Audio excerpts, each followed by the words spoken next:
Stéphane Ravier, ça fait quelques jours que vous avez quitté Marine Le Pen pour rejoindre officiellement Éric Zemmour. Éric Zemmour se retrouve au second tour dans les sondages. Est-ce que vous y voyez un lien de cause à effet? Je suis mégalo, mais pas à ce point-là quand même. Il faudrait voir se calmer un peu. Euh, je suis à l'image des Français. Les Français, à mon image, ils se tournent désormais vers celui qui incarne l'avenir, qui incarne l'espoir, qui incarne une véritable rupture. Après seulement 4 mois d'existence, 4 mois d'existence.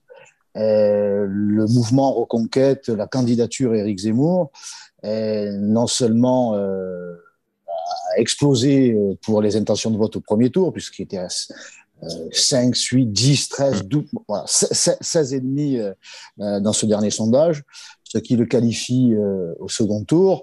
On n'en est pas encore là, c'est Non. qu'un sondage, mais bon, c'est la tendance. En tout cas, c'est la tendance. La dynamique, elle est là. Et les intentions pour le second tour sont très prometteuses, puisqu'il reste encore 1 mois et demi de campagne. Donc, moi, c'est pas seulement à se qualifier au second tour qui est l'objectif, mais c'est de rejoindre l'Élysée. Juste un mot sur ce qui vient d'être dit sur ce rejet des élites. Des élites qui sont toujours les mêmes, effectivement, depuis 30 ans, et qui ont échoué dans tous les domaines, qui se sont reniés, notamment, je pense en particulier à ce que l'on appelle encore la droite, à travers Valérie Pécresse, qui aura tout renié, qui se sera aligné sur le mondialisme, sur l'immigrationnisme, sur l'hyperfiscalité, sur le laxisme judiciaire. Mais c'est vrai aussi du côté de Marine Le Pen. Elle aussi a abandonné des pans entiers ou a voulu plaire au système, a voulu arrondir les angles. Qu'est-ce qu'elle a abandonné pour vous? Qu'il n'y a plus aucune aspérité. Et c'est pour ça aussi qu'une grande partie de son électorat, qu'elle pensait être captif, dont elle pensait être la propriétaire, eh bien, se tourne vers Éric Zemmour. Parce que quand on est à remettre en cause la politique d'immigration ou la lutte contre l'immigration, cette fermeté que certains qualifieront de radicalité ou de radicale, on trahit le cœur de son engagement, ne plus remettre en cause la CEDH, ne plus remettre la en Cour cause européenne des droits Schengen, de l'homme. et son dernier reniement. Elle est trop modérée pour vous, quoi. C'est clair, et c'est pour ça que vous avez quitté le Rassemblement national. Bon. Et son dernier reniement, pardonnez-moi, que de ne plus interdire le regroupement familial, mais seulement le durcir. Bon, il ne faut pas qu'elle s'étonne qu'il y ait des centaines de milliers, des millions d'électeurs qui se retournent vers Éric Zemmour, qui, lui, est en phase avec la réalité migratoire, avec ce qu'il appelle, et ce que j'appelle moi depuis longtemps, le grand remplacement. Et face à un phénomène migratoire qui en est aujourd'hui au stade de grand remplacement, il faut des mesures fortes.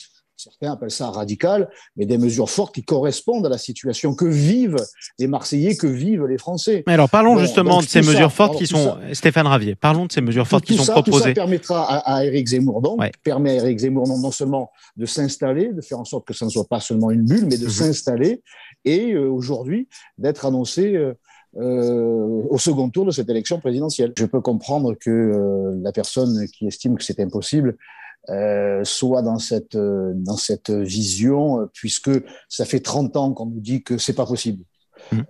Maîtriser l'immigration, c'est pas possible. Maîtriser la fiscalité, c'est pas possible.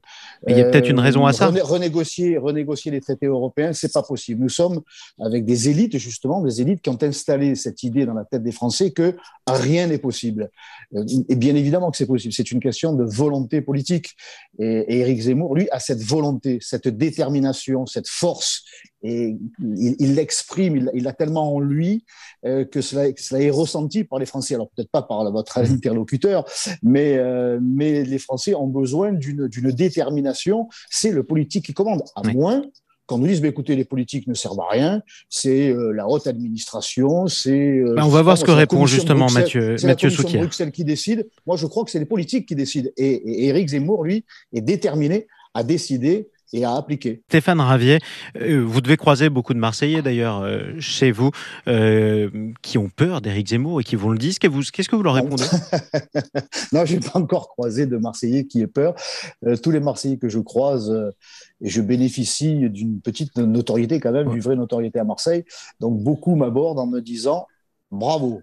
félicitations pour avoir rejoint le Z, comme on dit, pour avoir rejoint Éric Zemmour, parce qu'à Marseille, évidemment, on concentre tous les problèmes que les Français rencontrent, que les Français subissent, mais ici, c'est multiplié par 10. Hein, c'est pas une immigration, une déferlante migratoire, c'est l'immigration de peuplement. Ce qui ne veut pas dire que tous les Marseillais s'apprêtent à voter Zemmour, et vous le savez vous-même, Stéphane Ravier. Mais écoute, on se contentera de 50% plus 1 au deuxième tour, et on se contentera au préalable qu'il le qualifie au second tour.